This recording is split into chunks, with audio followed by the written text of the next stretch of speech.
Hello అండి. Welcome back to Telangana recipes and vlogs. ఈ వీడియోలో క్యాబేజీ శనగపప్పు కర్రీ ఎలా చేసుకోవాలో చూద్దాం. ముందుగా క్యాబేజీని తీసుకొని ఇలా ముక్కలుగా కట్ చేసుకోవాలి. ఒక కప్పు శనగపప్పు తీసుకొని నీట్గా 2 to 3 టైమ్స్ వాష్ చేసుకోవాలి.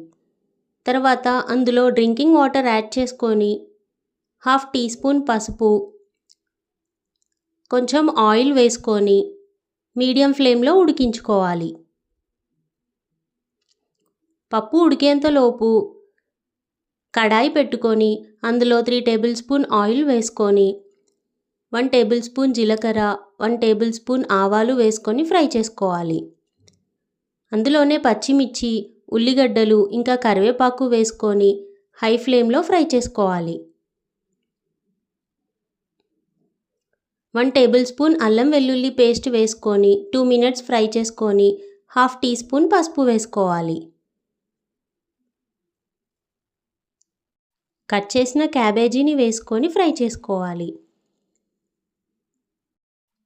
4 to 5 మినిట్స్ వరకు క్యాబేజీని ఫ్రై చేసుకోవాలి.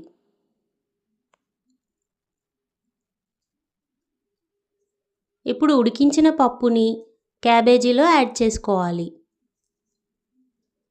టేస్ట్కి తగినంతగా సాల్ట్ వేసుకొని మీడియం ఫ్లేమ్లో మూత పెట్టేసి క్యాబేజీ పప్పుని ఉడకనివ్వాలి. అంతే అండి, 10 మినిట్స్లో క్యాబేజీ శనగపప్పు రెడీ. మీరు ట్రై చేయండి. మీకు నచ్చినట్టయితే లైక్ చేయండి, షేర్ చేయండి అండ్ సబ్స్క్రైబ్ చేయండి. Thank you for watching.